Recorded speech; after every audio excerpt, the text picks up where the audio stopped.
श्री ओम नमः सिद्धेभ्यः सर्वमंगलमांगल्यं सर्वकल्याणकारकं प्रधानं सर्वधर्माणां जैनं जयतु शासनं जैनं जयतु शासनं जैनं जयतु शासनं।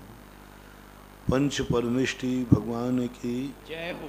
आचार्य श्री गुरुवर कुंद कुंद महाराज की जय हो। आचार्य श्री गुरुवर विद्यासागर महाराज की जय। परम पूज्य आध्यात्मिक संत निर्यापक श्रमण मुनि पुंगव श्री सुधा सागर जी महाराज की जय।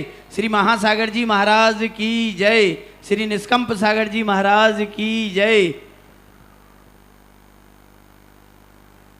दुनिया की एक ऐसी नीति और रीति है और प्रकृति का स्वभाव है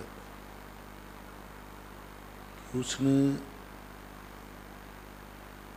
हर वस्तु को कहीं ना कहीं से किसी के अधीन कर दिया है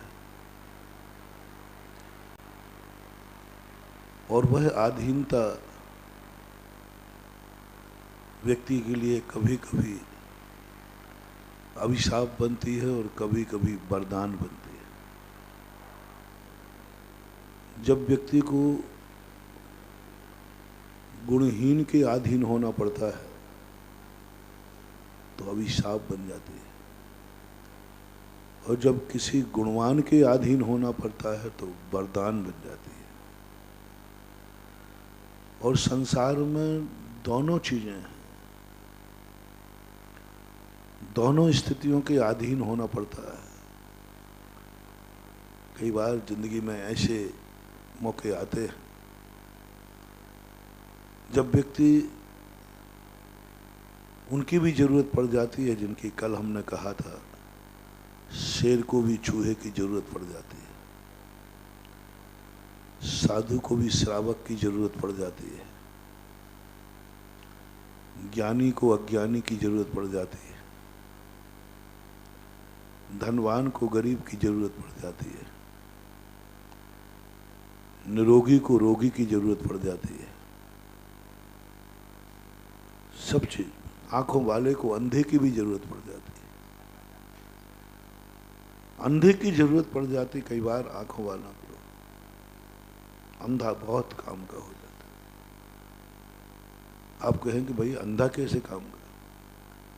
आंखों वाले को अंधे की जरूरत पड़ जाती है।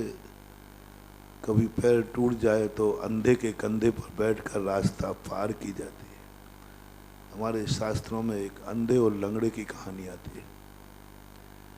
एक लंगड़ा था और एक अंधा, दोनों जंगल में आग लगी। लंगड़ा भागे कैसे? आंखें तो हैं। अंधा देखे कैसे? पैर तो है। दोनों में मित्रता हो गई।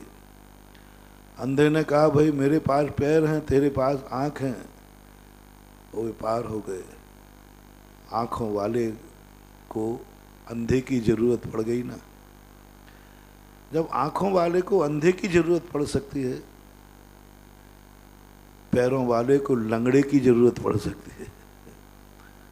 हाँ पैर हैं, उसके बाद पैरे वाले को लंगड़े की जरूरत। बताओ, पैर स्वयं के पास है, बोले किसे ढूंढ रहे हो? लंगड़े को। दुनिया ये बड़ी विचित्र है। जब पैर वाला लंगड़े की जरूरत पड़ सकती है तो पैर वालों को संदेशा है कि लंगड़े की उपेक्षा न करें। नेत्र वाले को अंधे की जरूरत पड़ सकती है, अंधे की उपेक्षा न करें। क्योंकि बहुत सारी परिस्थितियां ऐसी होती हैं, सब काम आंखों से ही होते हो सो बात नहीं, सब काम पैरों से ही होते हो सो बात नहीं, और सब कुछ एक के पास होता हो ये भी सब कुछ एक के पास होता नहीं है,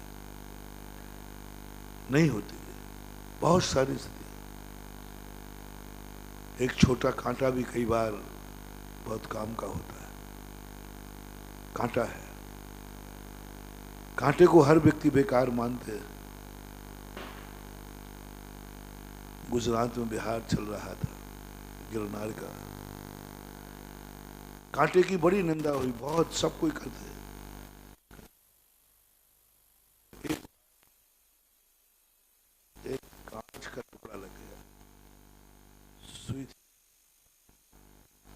लोग कांटा ढूंढ रहा है। बोले मैंने क्या ढूंढा? बोले महाराज जी कांटा। मैंने कि 12 बार कांटा, आज भी तेरी बकत है।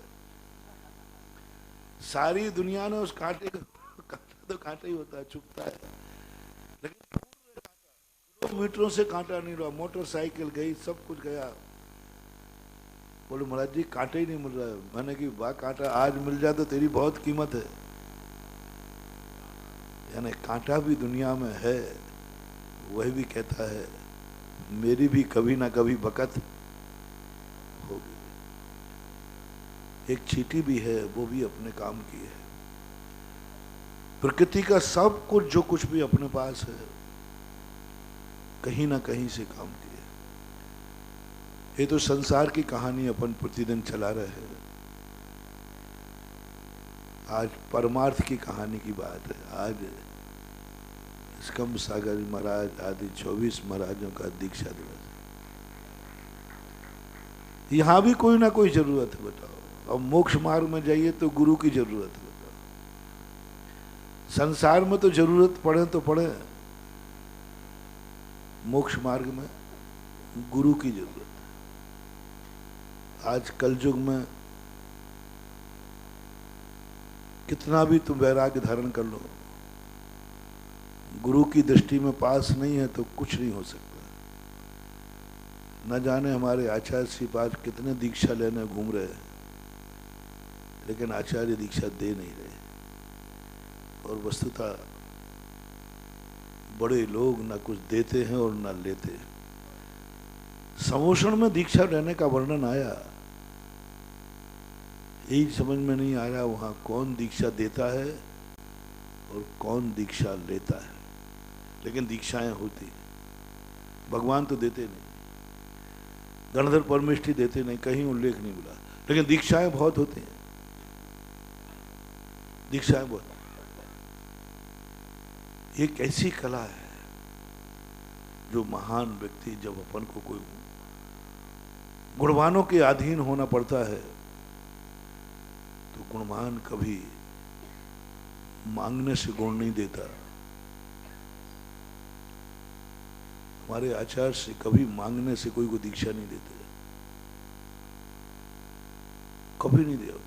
कितना ही मांगते रहो, दीक्षा दी नहीं जाती, दीक्षा हो जाती है, मिल जाती है। गुरु ही देते हैं, लेकिन वो भी कहते हैं कि मैं देता नहीं हूं। पता नहीं क्यों तुम्हें दीक्षा नहीं देने का भाव आ रहा है। पता नहीं क्यों आज तुम्हें दीक्षा देने का भाव आ रहा है। अनायास सुन के मन में एक जागता है, बहुत बड़ी चीज होती है। हमारे संग में बहुत बार ऐसा होता है। लोग जब भी इलक शुल्लक एक महाराज थे, नाम नहीं बताऊं, जब भी वो लंगोट बदलते थे, महाराज जी दीक्षा दे दो ना, अब नया लंगोट नहीं लूंगा। तो आचार्य से कहते, श्रावक से कहते, इनको एक लंगोट दे देना नया। बेचारा वो मांगते मांगते सालों निकल गए। 2-3 के साथ ऐसा हुआ। एक तो 22 साल तक मांगते मांगते अंत में संगी छोड़ गए। 22 साल तक दीक्षा मांगी, और ईलक अवस्था में, क्षुल्लक अवस्था में। ब्रह्मचारी को तो अभी मैं कह ही नहीं रहा हूं, उनको तो जिंदगी निकल जाए। ऐसे लोग भी ब्रह्मचारी अभी हैं जो दीक्षा से 30-30, 35-35 साल हो गए। हम लोग जब संघ में आए तब से वो 1-2 साल आगे पीछे करके दीक्षा मांगते मांगते हम लोगों को भी दया आने लगी। कई बार तो हम लोगों ने आचार्य श्री को सोर्स भी मिलाया। आचार्य ने कि आचार्य श्री क्या बात है, कुछ आप करिए, साधना बताइए, तपस्या बताइए, जो कुछ भी आप बताएं वो करें, जैसा कहो। बोले मैं दीक्षा देता होता ना तो अभी तक दे देता। और कमी होती तो पूरी करा लेता और कह देता तुमने ये कमी है, जाओ तुम्हारी दीक्षा नहीं होगी। तो दीक्षा मैं देता नहीं हूं, दीक्षा मेरे मन में भाव तो आए, मैं बिना भाव के दीक्षा दे दूं, बिना गुरु इच्छा से दीक्षा हो जाए। गुरु यदि भय मोह और स्नेह से दीक्षा दे दे वो दीक्षा फलेगी नहीं। भयासा स्नेह लोभ से, भय के कारण लोभ के कारण स्वाद, इतने साल से मांग रहा है चलो अब तो दे दें, नहीं, गुरु को ये भाव नहीं आना चाहिए। पूरी जिंदगी भर भी मांगता रहे तो भी भाव नहीं आना चाहिए।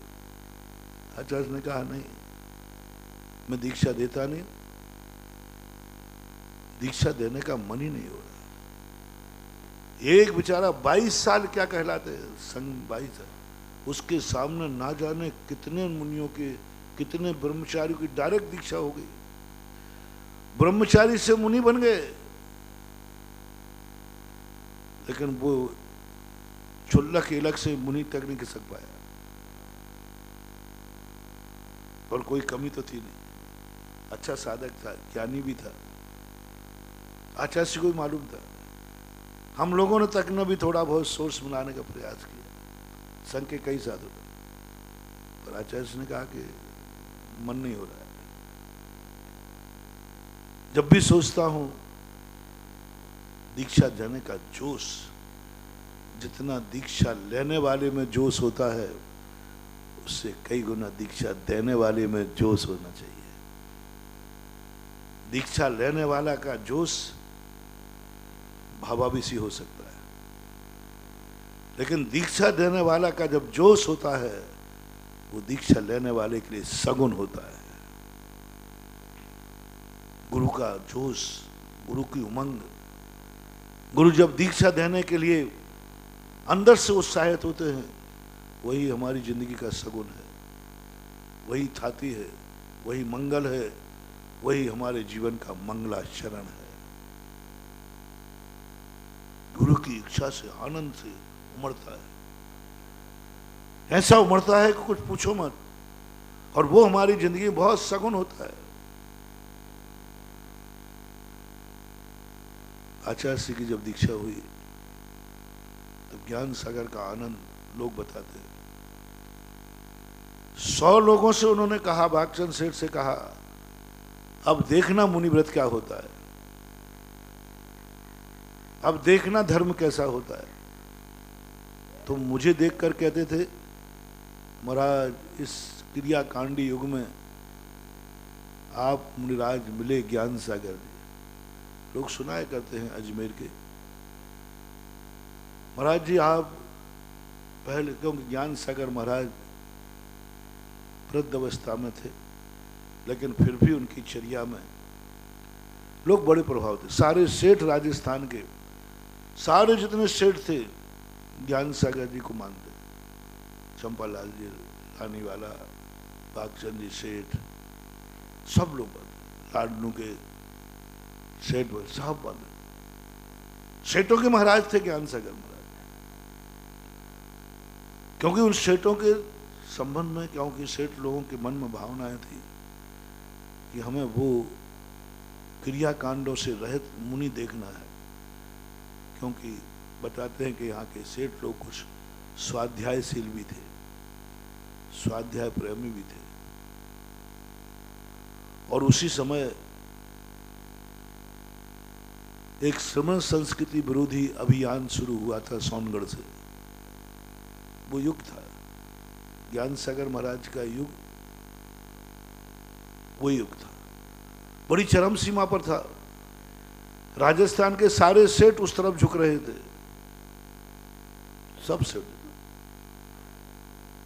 भागचंद जी, चंपालाल जी, वत्सराज जी, और सब उसी तरफ उनका झुकाव हो रहा था। क्योंकि वो वहां से जो आवाज दी जाती थी, आगम के प्रमाण देख करके दी जाती थी। देखो क्या मुनियों की ये चर्या है, सेठ पढ़े लिखे थे, देख कर कहते थे हाँ विकल्प तो है। तो ये लोग मुनि विरोधी। ज्ञान सागर महाराज ने जब दीक्षा लेकर के जयपुर में दीक्षा हुई, सीकर से बिहार करके जब वो इस तरफ आए मेवाड़ की तरफ, मेवाड़ की तरफ क्षुल्लक अवस्था में नहीं आए। क्षुल्लक अवस्था में ज़्यादातर उनका समय दूसरे स्थान पर बीता। जब इधर को बढ़े तो जो लांछन मुनियों पर लगते थे वो लांछन एक भी ज्ञान सागर महाराज में देखने को नहीं मिला। जो क्रियाकांड आदि की बातें आती थी, ज्ञान सागर तो बहुत निरी, तो लोग बड़े सेठ लोग प्रभावित थे। ज्ञान सागर महाराज ने आचार्य से दीक्षा के पहले कहा, तुमने क्या मुझे देखा है? मैं तो छाछ था, अब तुम्हें घी मिलने वाला है। अभी मैंने क्या चर्या, तुमने मेरी चर्या देखकर अब देखना मुनि धर्म कैसा होता है, कुंद स्वामी कैसे होते हैं, कैसी चर्या पालन करते हैं। गुरु की दृष्टि में प्रशंसा हो जाए, गुरु यदि उसको उठा करके और भावी गुणों की कोई घोषणा कर दे, घोषणा न करे, मन में भी भाव आ जाए, मन में भी भाव आ जाए कि ये पाषाण की मूर्ति निकलेगी जो दुनिया पूजेगी, ये भाव गुरु के मन में आ जाए कि मेरे हाथ से ऐसी मूर्ति निकलेगी जो दुनिया पूजे, और वो ऐसी, वो आचार्य श्री ज्ञान सागर महाराज का आनंद, वो आशीष ज्ञान आचार्य पूज्यवर विद्यासागर महाराज के लिए सगुन और मंगल बन गया। इसलिए आचार्य श्री ने कहा कि मैं कैसे करूं, 22 साल हो गया, मैंने कि थोड़ा तो विचार करना चाहिए। वो भाग गया बेचारा, थक के भाग गया। दूसरी जगह जाकर उसको रात भर में दीक्षा मिल गई, शाम को गया, सुबह दीक्षा मिल गई, दूसरे दिन तो वो आचार्य बन गया। क्या बात, ऐसी आचार्य की जो दीक्षा होती है, हमारे आचार्य से दीक्षा देते हैं अपने खुद के आनंद से भरकर, और जब देते हैं तो उनका एक अलग आनंद होता है, और वही हम लोगों का सगुन होता है। दीक्षाएं तो दुनिया में हर स्थान पर होती है, दीक्षा लेने वालों की कमी नहीं है। दीक्षा लेने वाले अच्छे हो सकते हैं, दीक्षा लेने वाले अच्छे ही होते हैं, लेकिन दीक्षा देने वाला अच्छा मिल जाए ये आज दुर्लभ है। आज अच्छे दीक्षा लेने वालों की कमी नहीं है, लेकिन अच्छा दीक्षा देने वाला, यदि अच्छा दीक्षा देने वाला मिल जाता है तो फिर दीक्षा लेने वाले में जिंदगी के ऐसे कठिनाइयों के बीच में से भी वह मंगल स्वरूप होकर के अच्छी तरह, जैसा अभी महाराज कह रहे थे, कठिनाइयों से निकला हुआ गुरु का मंगलाचरण होना चाहिए, गुरु का आह्लाद होना चाहिए, गुरु की मुस्कान होना चाहिए। गुरु को शिष्य की जितने बार याद आवे उसका दया का हाथ उठ जाना चाहिए, और एक जब भी समाचार मिले चेहरे पर मुस्कान आना चाहिए। जब भी कोई एक अलग ढंग का आनंद आना चाहिए, उस शिष्य को जिंदगी की परेशानियां कोई मायना नहीं रखती, क्योंकि शिष्य का सबसे बड़ा मंगलाचरण है, शिष्य के लिए सबसे बड़े मंगल रूप है गुरु महाराज। शिष्य के लिए मंगल रूप, मंगलाचरण, और मंगल यदि प्रसन्न है तो फिर मंगल ही होता है। तो आचार्य के पास जिन जिन को दीक्षा मिल जाती है, मिल गई है, इससे सिद्ध हो गया, वो अपने आप में ऐसा महसूस करे कि दीक्षा तो कहीं भी मिल जाती है, वो विद्यासागर के हाथ से दीक्षा मिलना यही जन्म जन्म का पुण्य है, ये अनुभूति होनी चाहिए। दीक्षा से ज्यादा लहर आना चाहिए आनंद की मेरा गुरु कौन है। मुझे दीक्षा मिल गई, ये आनंद अलग है। दीक्षा मिली अच्छी बात, सब संसार के जन आत्मा में लीन होने का मौका मिला, ये होना ही चाहिए, होता ही है, कुछ को नहीं होता दीक्षा मिल जाए। लेकिन इससे भी कई गुना आनंद होना चाहिए, मुझे ऐसे गुरु से दीक्षा मिली, कोई बहुत बड़ी चीज होती है। यह आनंद यदि दीक्षार्थी के मन में बना रहे, ये गर्व दीक्षा के मन में बना रहे, मुझे किससे दीक्षा मिली, बस उसका सदा मंगल ही मंगल है। मेरा संग कैसा है, गर्व, हर चीज का गर्व। मैंने पहले ही कहा, बहुत दिन पहले कहा था कि कोई चीज अच्छी बुरी नहीं होती, आपको उसे पाकर के वो कोई भी चीज को अच्छी बनाना है। पहले तो आप उस चीज को पाकर के, कोई व्रत छोटा बड़ा नहीं होता, व्रत लेते समय तुम्हें कितना गर्व हो रहा है, आनंद, गौरव, अहंकार नहीं, गौरव। मुनि दीक्षा क्या है, प्रतिमाएं क्या है, रात्रि भोजन त्याग क्या है, शब्द व्यसन का त्याग क्या है, कुछ नहीं मान हुआ। तुम्हारे मन में जब भी ये भाव आए, मैं कितना भाग्यशाली हूं, कलयुग में मैंने रात्रि भोजन त्याग दिया, बस हो गया तुम्हारा व्रत। अनंत गुणा चमत्कारी आनंद की अनुभूति। और यदि कभी ये भाव आ गया, आज महाराज को आहार देने कौन से मुहूर्त में गया था, रात्रि भोजन छोड़ दिया और ये 256 व्यंजन बने आज रात में। थोड़ा सा भी भाव आ गया कि मैं फंस गया, खत्म, अब रात में तो मत खाना, जिंदगी भर मत खाना। एक बार भी मन मलिन हो गया, एक बार भी मन में मलिनता थोड़ी सी भी आ गई, खत्म। और जिसको हमने छोड़ दिया है और उसको पाने का थोड़ा सा भी भाव आ गया, थोड़ा भी बन चला गया, मन भी, वचन भी, काया भी, थोड़े भी परिणाम चले गए। जिस चीज को त्याग दिया, रात्रि भोजन त्याग दिया, चला गया परिणाम, स्वप्न में भी चला गया, समझ लेना अब तुम्हारा व्रत अतिशयकारी नहीं हो सकता। इसी प्रकार सब नियमों में लगा लेना, प्रतिमाधारी में लगा लेना, कोई प्रतिमाओं का मतलब नहीं है। आनंद, मैं कलयुग में कुएं का पानी पी रहा हूं, कुएं का पानी पीते समय तुम्हारे लिए आनंद की अनुभूति। इस कलयुग में जहां बिस्लरी का युग चल रहा है, जहां बिस्लरी का युग चल रहा है, और आज इस युग में भी मैं कुएं का पानी पी रहा हूं। एक दिन यहीं प्रवचन सभा में वो थोबन जी के लोग आए थे ना,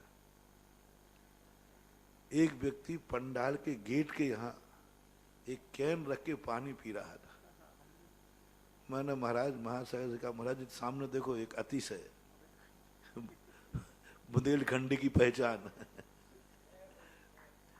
मैं शुरू से देख रहा हूं, पहले तो वो कैन लाया, कैन में से थोड़ा पानी झलकाया और यूं छींटा, वहां कोने बैठा था, यूं छींटा, छींट करके और वो बैठ गया, बैठ करके अब पानी पीना है, कायोत्सर किया उसने, कायोत्सर के पानी पी रहा था और बड़े साता से पी रहा था, क्योंकि जो एक बार ही पानी पीते हैं उनको रात भर का इंतजाम करना है। और रात में पीने वाला थोड़ा सा पिया, वो एक गिलास पी रहा, फिर बैठ जाता है, फिर बैठ जाता है। उसका गिलास और कैन देख करके मैंने कहा, नियम से ये है बुंदेलखंड की पहचान। इसलिए आचार्य श्री को पसंद है बुंदेलखंड और बुंदेलखंडी, दोनों ही पसंद है। बुंदेलखंड भी पसंद है, बुंदेलखंडी, क्योंकि यहां देखो बिस्लरी के पीने वाले एक गर्व के, एक आनंद की अनुभूति हो जाए। कुएं का पानी पीते समय एक आनंद की लहर आ जाए। मैं किस युग में कुएं का पानी पी रहा हूं? चौथे काल में नहीं। चौथे काल में कुएं के पानी का कोई महत्व नहीं था, कौन पूछता था उस महत्व को? सभी कुएं का पीते थे। पापी भी कुएं का पी रहा है, पुण्यात्मा का कुएं के अलावा कुछ, अरे कुएं का महत्व नहीं था। आज जब सामने खड़े खड़े उसी के सामने लोग बोतल से पानी पी रहे थे,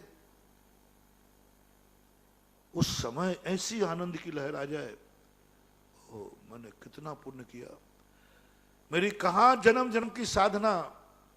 इस युग में मैं कुएं के पानी का नियम ले लिया। बंधु, यदि कुएं के पानी पीते समय आनंद की अनुभूति हो जाए, जाओ, पानी नहीं, अगले भाव में तुम्हारे कंठ से अमृत झरेगा, देवत पर्याय रिजर्व है। आनंद की अनुभूति आ गई तुम्हारे लिए। और थोड़ी सी फंस गए, कहाँ की आफत मूल ले ली महाराज की बातों में आकर।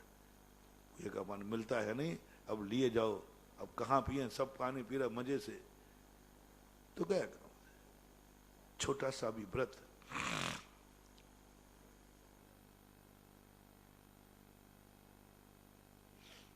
छोटा सा भी व्रत आनंद की अनुभूति के साथ बरगद का पेड़ बन जाता है।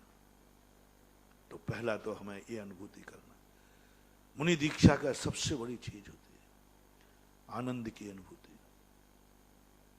जब चले एरिया समिति, आनंद की अनुभूति।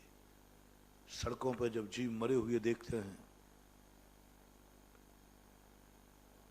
और हम नीचे देख के चलते हैं, एक आनंद आता है। भगवान, इस युग में ये चल रहे हैं, ये भी कहीं जा रहे हैं, लेकिन जीवों को कुचलते हुए जा रहा है, गाड़ी में मस्ती से जा रहे हैं।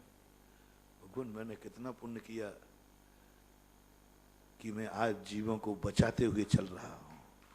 इस युग में जीवों को बचाना, अरे जीव मनुष्य को ही नहीं बचा रहा है, भाई भाई को नहीं बचा रहा है, बेटा बाप को बचाने का नहीं सोच रहा है, और आज मैं चींटी को बचाना सोच रहा हूं। जहां लोग मनुष्य के खून के प्यासे हैं, हर व्यक्ति दुनिया का विनाश करना सोच रहा है,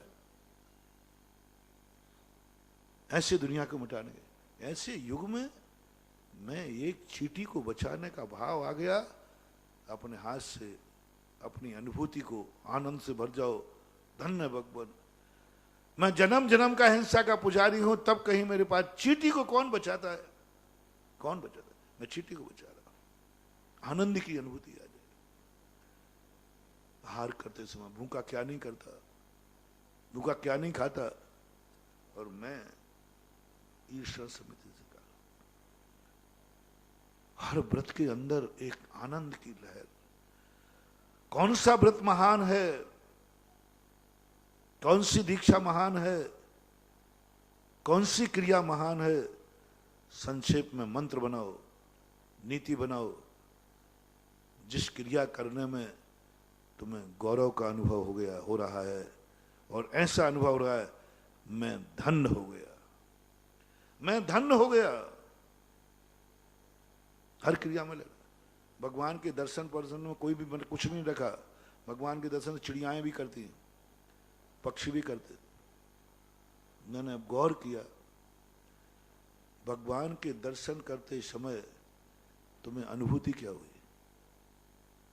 आनंद की। इतना आनंद कि एक दिन मैंने कहा था, अतिशय प्रकट करना है, तुम्हें लाभ लेना है, सामने वाले से लाभ चाहिए है, तो यहां तक तुम्हें आ जाए। आज रात में ना जाने कितने लोग मर गए, मैं क्यों नहीं मरा? मैं क्यों नहीं मरा? तो अंदर से आवाज आए, भगवान के अंदर से आवाज आए, तू कैसे मरता? तुझे तो आज अभिषेक करना तेरी किस्मत में लिखा था। आहा, ओ भगवान, अब पता चला मैं आज रात में जिंदा इसलिए था कि सुबह अभिषेक करूंगा। दुनिया मर रही है, मैं मरा क्यों नहीं? क्योंकि मुझे गुरु का प्रवचन सुनने मिलना था। मैं गुरु के प्रवचन सुनने के लिए आहार देने मिलना था, मैं इसलिए जिंदा था आज। अब पता चला भगवान कैसे मर जाता, आज तेरा दर्शन मेरी किस्मत में लिखा था। यानी तुम जिंदगी में एक रात जिंदा रहे तो भगवान के नाम से, एक रात जिंदा रहे तो अभिषेक के नाम से, एक रात जिंदा रहे तो आहार देने के नाम से, बस यही है अतिशय, यही है चमत्कार। यानी तुमने अपनी जिंदगी का जिंदा रहने का फल किसको दे दिया? मर सकते थे अपन लोग, जन्म लेते ही मर सकते थे, थोड़ा बड़े होके मर सकते थे। रिक्सी काम तो खूब किए हैं, खूब रिक्सी काम किए, और निष्कम सागर ने तो ऐसे रिक्सी काम किए कि ये बचना मुश्किल था इनका। कहीं खम्भों पर चढ़ जाए, गिरते तो कोई, बहुत सारे लोग गिर के मर गए, ये क्यों नहीं मरे? आहा, एक आनंद की अनुभूति। मर कैसे जाता? मुझे तो मुनि बनना था। अपनी जिंदगी का श्रेय दे दो इस मुनि पद को, बस कुछ नहीं चाहिए। सारे जगत से कहता हूं, आपके पास जो कुछ भी हो उसका सारा श्रेय आप जिसको दे दोगे, बस वही चीज तुम्हारी जिंदगी की सबसे बड़ी अमानत है। किसको देना? किसको देना? मैं कुछ नहीं बोल रहा। शराबी शराब को दे दे, बाप बेटे को दे दे, मां बेटे को दे, जिसको देना हो। अपन सब मोक्ष मार्गी हैं। महानुभाव, जब कोई भी व्रत ले में, कोई नियम ले में, बस लेते समय सब कुछ उसको दे देना। जैसे मैंने कहा, मैं जिंदा इसलिए था, कोई पूछे ऐसा रिक्सी काम करके, ये यहाँ जो तीनों बैठे ना, चारों, वो भी लेना, एक अभिचार धैर्य सागर, ये सब बड़े खुरापाती थे, सबके अतीत ऋषि हैं। निष्कम सागर का, मेरा भी, मैं भी बहुत, क्या कहूँ। और ये महाऋषि, अरे इतना खुरापाती। महासागर का तो अंतिम पहुंचे मत, और ये गंभीर सागर भी कम नहीं थे। पहलवान आदमी हो, पहलवान आदमी तो ऋषि होते ही। लेकिन रिक्शों के साथ जीतते हुए भी आज तुम्हारे सामने बैठे हैं। बस इसका श्रेय किसको जाता है? मुनि बनना था ना, वृत्ति बनना था ना। वे रिक्शे, वे डेंजरस कारें हमारा कुछ भी नहीं बिगाड़ सकती थी, क्योंकि हमें मुनि बनना था। वो डेंजरस केस, डेंजरस क्रियाएं, डेंजरस क्रियाएं कुछ नहीं बिगाड़ पाई। क्यों? मुनि बनना था। हर डेंजर क्रिया को चुनौती देने का भाव आ जाए। जो भी तुम्हारी जिंदगी में कोई डेंजरस कार्य हो गया हो, वो सारा श्रेय दे दो आज कि इन सब से मेरा कुछ क्यों नहीं बिगड़ा, क्योंकि मुझे बस सफल हो गया मुनि व्रत। जो जो व्यक्ति के पास जो जो नियम हो, जो जो व्रत हो, आज बस उसको श्रेय दे देना। और जब जब ऐसा भाव आवे, तब तब, जब जब तुम्हें अपने व्रत की याद आवे, तब तब एक बात। दूसरी बात, मुझे दीक्षा तो मिल जाती है, लेकिन उससे जो गर्व मैंने पहले कहा था, सब कुछ मिल सकता था, लेकिन मुझे दूसरी जगह दीक्षा लेने का भाव क्यों नहीं आया? देने वाले तो देते थे, कैसे आ जाता? मेरी किस्मत में एक सर्वश्रेष्ठ गुरु लिखा के लाया था। गर्व करो बस, और कुछ नहीं करना। दीक्षा देने वाले तो बैठे हैं, बहुत हैं, ले भी सकता था, लेकिन क्यों नहीं ली मैंने दूसरे महाराजों से दीक्षा? आचार्य महाराज के पहले भी तो कोई बहुत सारे महाराज आए हैं, बोले बहुत सारे महाराज मिले, और दीक्षा के योग भी था। ऐसे थोड़ी 8 वर्ष के बाद तो दीक्षा के योग हो ही जाते, लेकिन व्रत लेने का भाव क्यों नहीं आया? मनाया भी। कई लोगों ने कहा, कहते हैं साधुओं की तो आदत ही होती बचपन से, बच्चे को देख के कहते हैं दीक्षा लेगा क्या? बच्चों से कहते थे, कोई सब कहते, लेकिन नहीं होता भाव।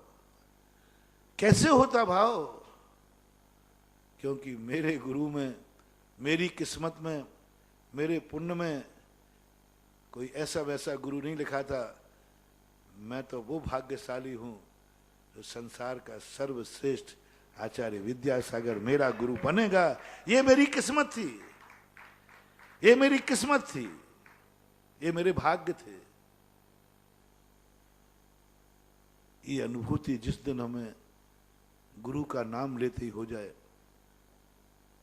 कि मैं वो भाग्यशाली हूं जिसको आचार्य विद्यासागर महाराज ने दीक्षा दी। विद्यासागर महाराज ने दीक्षा की। आज यदि थोड़ी सी कल्पना हो जाए, ये वो व्यक्ति है जिसको भगवान महावीर स्वामी ने दीक्षा दी थी।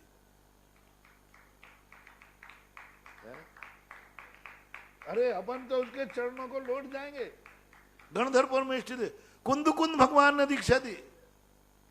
ऐसे ही ऐसे मौकों पे आनंद की अनुभूति करो कि मैं वो भाग्यशाली हूं जिसको आचार्य विद्यासागर महाराज ने दीक्षा दी। अभी परसों महासागर का भी आ रहा है। भाग्य एक अनुभूति, आनंद।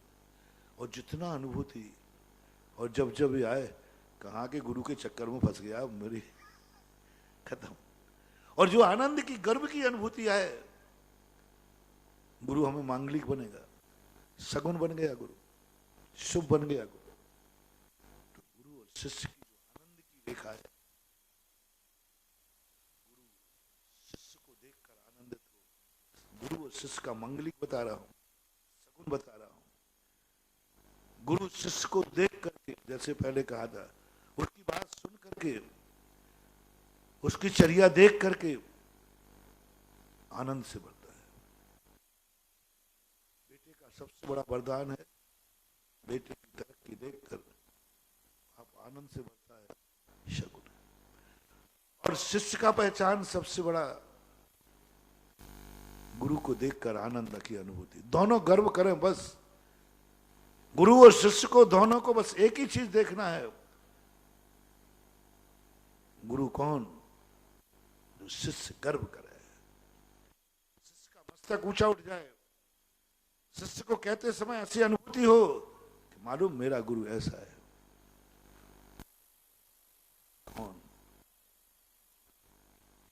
गुरु को भली वो कहेंगे नहीं, बड़े आदमी कहते नहीं, लेकिन अंदर की उनकी अनुभूति ऐसी हो जाए कि उनको दीक्षा देकर उनको ऐसा लगे मैं दीक्षा देकर धन्य हो गया। मुझे गर्व है कि मेरे हाथ से ऐसी दीक्षा हुई, दी नहीं, देने का तो मैंने पहले ही कह दिया। एक ही आचार्य हैं जो दीक्षा ना देते हैं, और सही शिष्य जो होते हैं न वे दीक्षा लेते हैं और दीक्षा हो जाती है, पता ही नहीं चलता से। कल दीक्षा होना, एक आध दिन पहले तो बताते हैं हमने ऐसा भाव किया है, और वास्तविक दीक्षा शास्त्रों के अनुसार दीक्षा में कहा गया, जब मुनि, ये तो हुआ दीक्षा, अब दीक्षा दिवस। दीक्षा दिवस किसे कहते हैं? जिस दिन दीक्षा ली जाती है। तो शास्त्रों में आया, मुनि जब छठे गुण स्थान में होता है तो कोई पूछता है, महाराज जी आपकी दीक्षा कब हुई? आप दीक्षा ले लिए? तो वो कहता है दीक्षा लेने जा रहा हूं, दीक्षा लेने जा रहा हूं। छठे गुण स्थान में दीक्षा कहता है दीक्षा लेने जा रहा हूं, यानी मैं। और जब सप्तम गुण स्थान से लौट के आता है, महाराज जी हम आपको नमोस्तु कर रहे थे, आप अभी कहाँ थे? बोले दीक्षा लेके आ रहा हूं, दीक्षा लेके आ रहा हूं। मुनि को जब ये अनुभूति हो जाए, मुहुर मुहुर आत्मानम स्पर्शन सन, पूज्य और अमृत चंद सूरी महाराज हर मुहूर्त में जो दीक्षा लेते हैं और हर मुहूर्त के बाद दीक्षा लेकर लौटते हैं, हर मुहूर्त में जो दीक्षा लेते हैं, हर मुहूर्त में। बड़ी मार्मिक बात पूज्य और अमृत चंद सूरी की है। और उन्होंने कहा, हे श्रमण, हर मुहूर्त में जो दीक्षा लेते हैं, ताजी पुरानी दीक्षा नहीं होती। अमृतचंद सूरी कहते, हे श्रमण, तेरी पुरानी दीक्षा नहीं होना चाहिए। यदि उम्र का तकाजा हो गया, हर दिन ऐसे लगना चाहिए जैसे मैंने आज ही दीक्षा ली है, आज ही दीक्षा ली। शास्त्रों में कहा है प्रतिदिन साधु को ऐसे लगना चाहिए आज ही दीक्षा हुई, क्योंकि दीक्षा का दिन कैसा होता है, इसलिए कहा प्रतिदिन। जिंदगी भर साधु को भगवती आराधनाकार कहते हैं, साधु को प्रतिदिन अपना दीक्षा का दिन याद रखना चाहिए। तारीख नहीं, तिथि नहीं, दीक्षा दिवस का परिणाम। क्या आनंद था, क्या उमंग थी, क्या तैयारी थी। स्टेज पर बैठने के पहले बिनौली के समय स्टेज पर बैठते ही जब गुरु संस्कार कर रहे थे, उस समय की अनुभूति देखो। जन्नत सब चरणों में पड़ी थी, तू जन्नत से ऊपर बैठा था। सारी जन्नत धूल में पड़ी थी, सारी जन्नत धूल के समान थी, तू जन्नत के ऊपर बैठा था। उस समय दीक्षा का परिणाम, जिस समय संस्कार होता है, उस समय की एक परिणति, उस समय मन वचन काया की विशुद्धि, उस समय द्रव्य गुण पर्यायों की परिणति बड़ी विचित्र होती है, बड़ी विचित्र। एकदम निर्वेद, एकदम निर्वेद को प्राप्त होती है। ऐसा निर्वेद, ऐसा निर्वेद कि सागर के गहरे सागर में फिर भी जल में लहर दिख जाती है, लेकिन उस दीक्षार्थी में कोई लहर नहीं थी। महासागर था, महासागर था, निस्तब्ध, निस्तब्ध, निर्वेद, एक सागर था, बस कुछ नहीं था। ना आगे कुछ था और ना अतीत की कोई स्मृति थी, ना अनागत की अपेक्षा थी। जिस समय संस्कार हो रहा था, श्रवण का जिस समय संस्कार होता है, अतीत सब गायब होता है। मैं कौन था, मेरे कौन थे, कोई पता नहीं। तू कौन होगा, तेरे कौन होंगे, सब गायब। नरक निगुध भी गायब, सिद्धालय भी गायब। मात व सिद्धत्व की अनुभूति में उतर जाता है, और उस समय उसका निर्वेद, बस वो क्षण। प्रत्येक मुहूर्त में अमृतचंद सूरी महाराज, वो क्षण प्रत्येक अंतर मुहूर्त में आना चाहिए। हर अंतर मुहूर्त में तैयारी करो दीक्षा की। दीक्षा होने वाली है, दीक्षा होने वाली है। स्टेज पर पहुंच गए हो, संस्कार हो रहे हैं। हर 48 मिनट के अंदर ये करना है दीक्षा की तैयारी, और हर 48 मिनट में दीक्षा लेना है, दीक्षा लेना है। और हर मुहूर्त के बाद, दीक्षा लेने के बाद, जब पिछी कमंडल हाथ में आता है पहली बार, उसके चलने का ढंग ही अलग होता है। नया दूल्हा राजा है ना, क्या पिछी एक ऐसा लगता है। पहली बार पिछी, जिस पिछियों को देते देते कर देते थे कि पिछी की महाराज वो हाथ में कब आए। हाथ में पिछी कमंडल जब स्टेज से उतरता है, उसके उतरने का ढंग ही अलग होता है। जो पुराने महाराज रहते वो तो फटाफट उतरते, फटाफट उतरते। और नया महाराज होता है बिल्कुल ऐसे चलता है कि बिल्कुल एशना समिति में रंच मात में, इसमें एरिया समिति में रंच मात नहीं, इधर किसी को नहीं देखता। सब कहते महाराज जी थोड़ा देख लो, और देखे ही नहीं, अरे भीतर आ गई है। पुराने महाराज तो फिर भी देख कर महाराज नमो तो हाथ दिखा देते। नए दीक्षा तो पट्टा आशीर्वाद भी नहीं देवे, देखे नहीं। बाजू में लोग कह रहा है महाराज, इतने ही में बदल गए। अभी ब्रह्मचारी भैया थे, इतने ही में बदल गए, देख तक नहीं रहे। हाँ, आनंद, एक आनंद। सारी दुनिया देखने के लिए तरस जाती है, आंख उठती नहीं। सब दो शब्द सुनने के लिए तरस जाती, मुंह खुलते ही नहीं। सब चिल्लाते रहते, कानों में कुछ सुनाई पड़ता नहीं, पीछे कमंडल, चलने का ढंग, रौब। बस दीक्षा के लेने के बाद जो अनुभूति होती है वही सप्तम गुण स्थान से नीचे आते समय होना चाहिए कि मैं दीक्षा लेकर के आ रहा हूं। जब निर्विकल्प दशा की बात आवे तो ये दिन कैसा है, ये क्षण कैसा है, जैसे मैं दीक्षा लेकर उठा था ऐसा ही मैं सप्तम से छठे में आया हूं। और जब छठे में आया तो कैसी अनुभूति होना चाहिए, जैसा मैं दीक्षा लेने जा रहा था। और ये कितने बार करना है, मुहूर्त मुहूर्त, हर अंतर मुहूर्त में होना चाहिए, बीच में गैप नहीं। हर अंतर मुहूर्त दो ही चीजें अनुभूति हैं श्रवण की, या तो दीक्षा लेने जावे या दीक्षा लेके आवे, बस तीसरी कोई दशा मुनि की नहीं है। अधिक से अधिक यदि उसको उतरने का कहा तो दीक्षा लेने के पहले परिणाम कर सकते हो, और अधिक से अधिक दीक्षा लेने के बाद की परिणाम कर सकते हो। ये दो परिणाम छूट है, तीसरी दशा तो स्थिरता की है ही।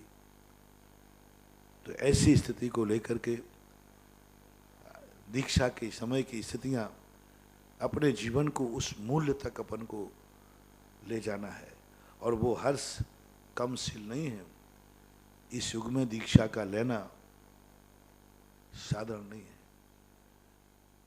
ये कलिकाल है, विपरीत वातावरण, शरीर अन्न का कीड़ा है, मन पीपल के पत्ते के समान चंचल है, सारे विपरीत निमित्त हैं। उसके बावजूद भी दीक्षा की एक अनुभूति होना, और वो भी एक अपने आप में ऐसी अनुभूति जो पता नहीं चले कि मेरे कितने साल हो चुके। मुनि महाराज को ये ज्ञान में नहीं आना चाहिए कि मेरी उम्र कितनी है, क्योंकि उम्र आते ही जवानी के उम्र याद आ जाए तो विकार उत्पन्न हो जाएंगे, और बुढ़ापे की उम्र याद आ जाए तो फिर शिथिलाचारी हो जाएगा। श्रमण की कोई उम्र नहीं होती है, श्रमण को उम्र का ज्ञान नहीं होता। उम्र का ज्ञान होते ही उम्र का तकाजा आएगा, उम्र के संस्कार आएंगे, और उम्र के संस्कार बहुत खतरनाक होते हैं। बचपन याद आ जाए तो निपट अज्ञानी है, जवानी याद आ जाए तो वासनाओं का भंडार, वासना का ज्वार उमड़ के आ जाएगा, और बुढ़ापा ध्यान आ जाए तो अर्ध मृतक सम बूढ़ा। क्या समाय करेगा, आधा मरा हुआ क्या समाय करेगा, आधा मरा हुआ क्या प्रतिक्रमण करेगा, आधा मरा हुआ क्या अपने आवश्यक साधना करेगा।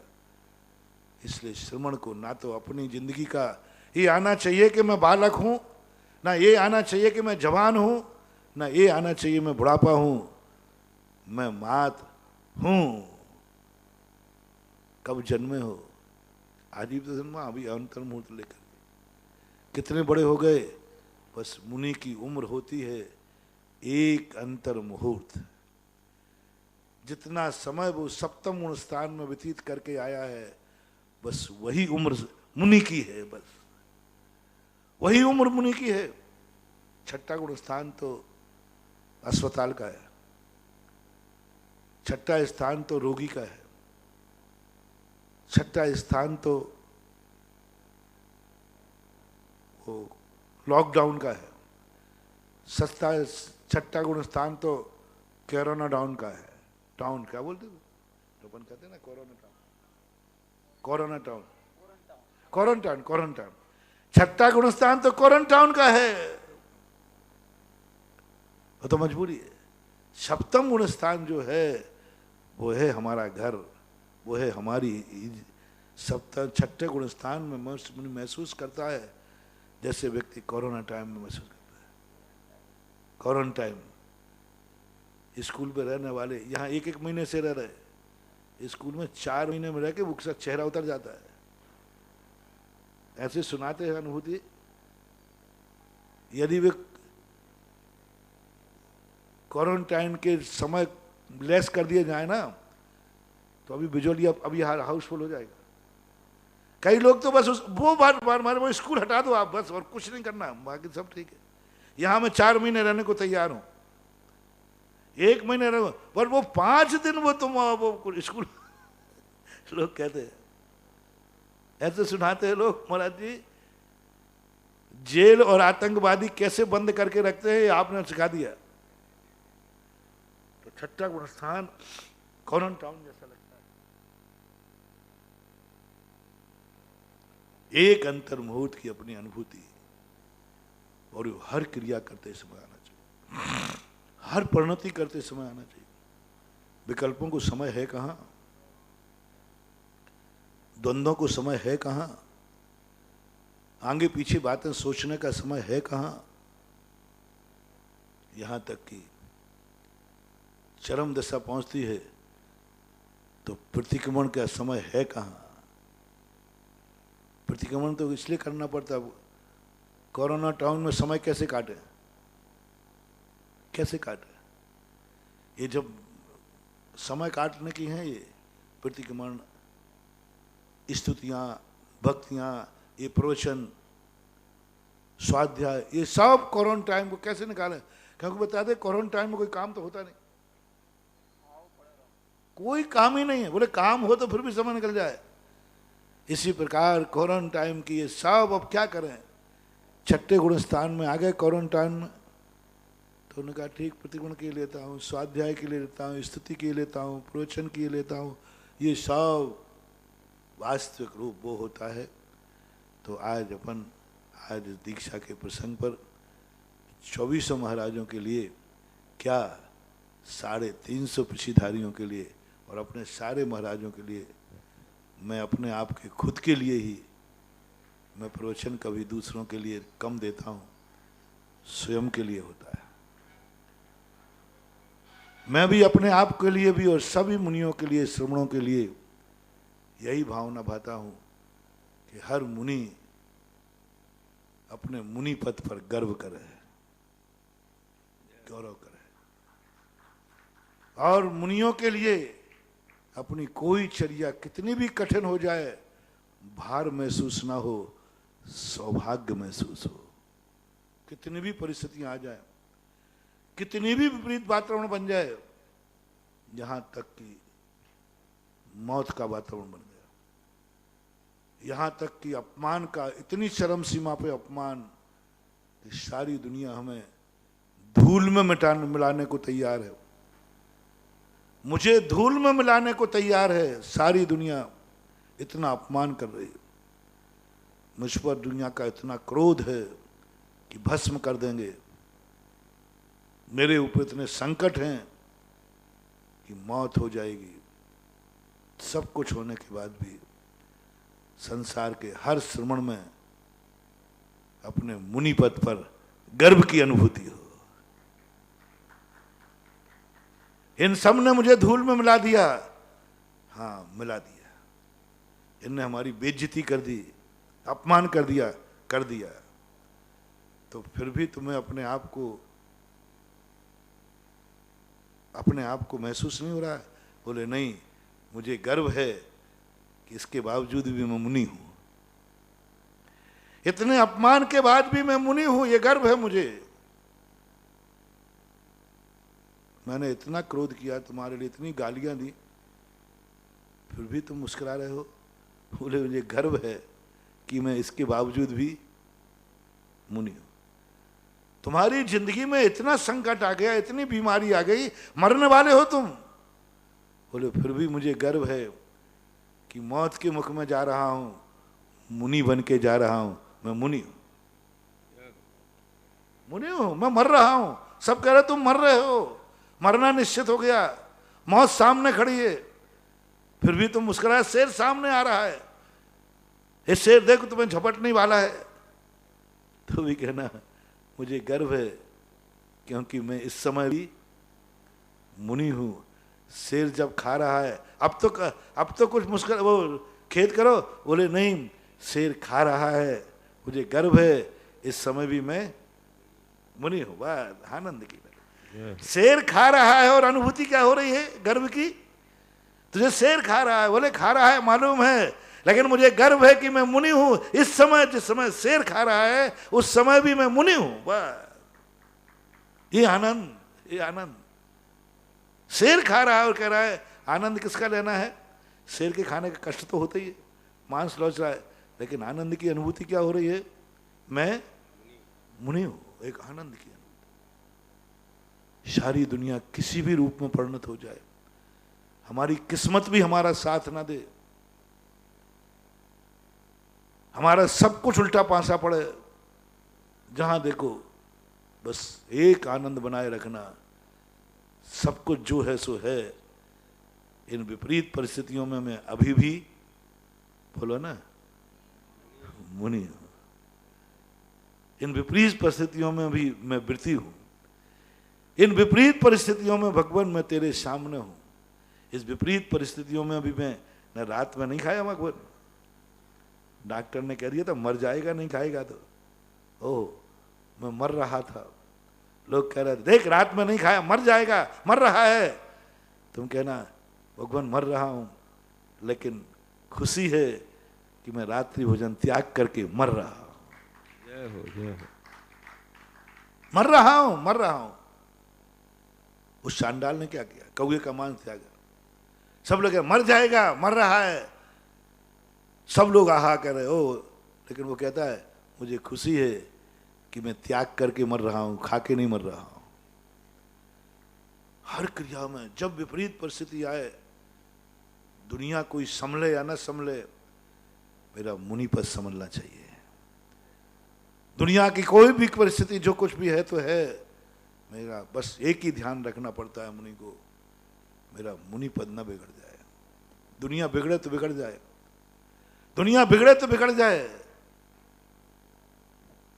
शरीर बिगड़े तो बिगड़ जाए, जिंदगी बिगड़े तो बिगड़ जाए, हाथ पैर बिगड़े तो बिगड़ जाए, लेकिन हमारा व्रत नहीं बिगड़ना चाहिए। ऐसा गर्व, ऐसी अनुभूति अपने लिए आ जाए तो अपन प्रतिदिन दीक्षा लेंगे और प्रतिदिन दीक्षा लेने जाएंगे। अब महाराज जी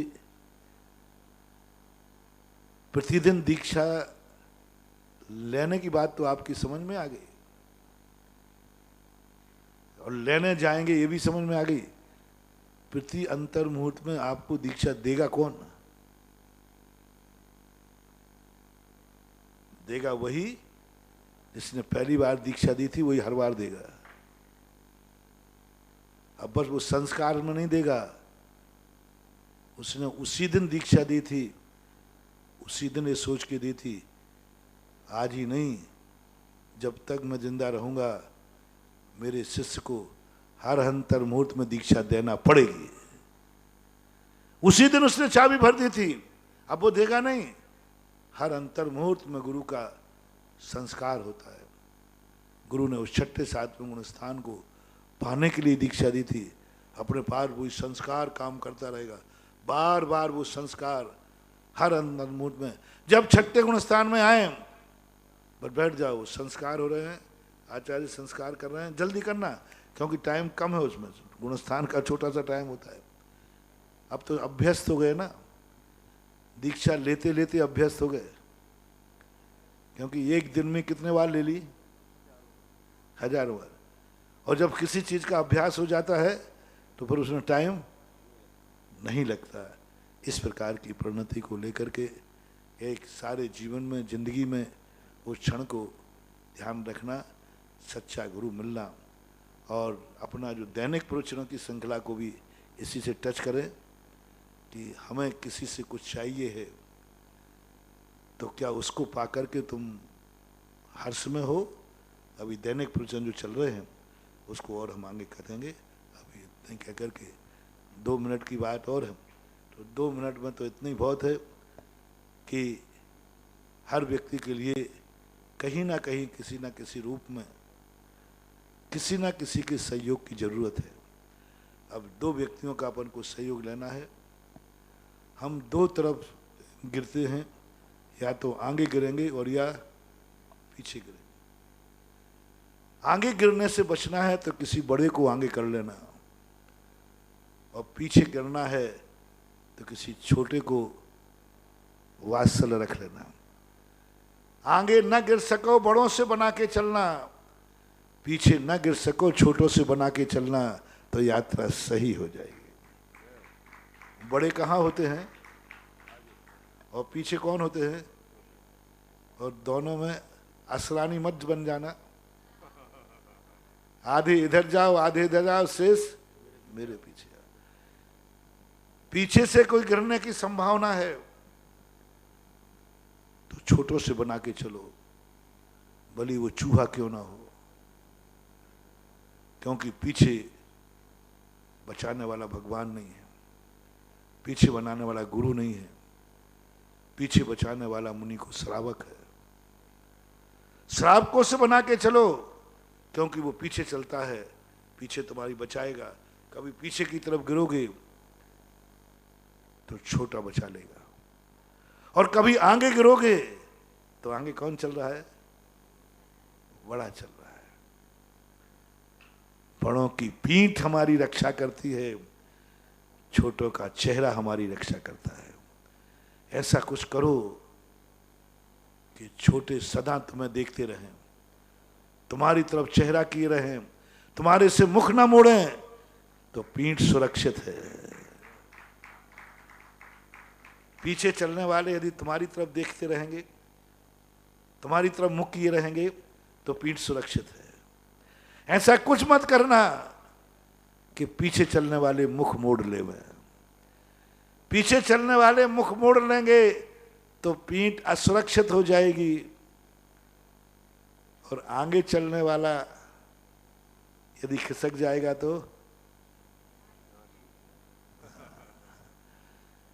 तो आगे चलने वाले हमारे बड़े लोग हैं, जिनको हमेशा आगे करके चलना, उनके पीछे चलना, हमेशा आगे चलना। कोई कदम उठाने के पहले सोचो, किसी भी रास्ते पे चलने के पहले सोचो, क्या मेरे पीछे पहले कोई गया है? यदि मेरे से पहले कोई गया है, बढ़ जाओ, अब कोई खतरा नहीं।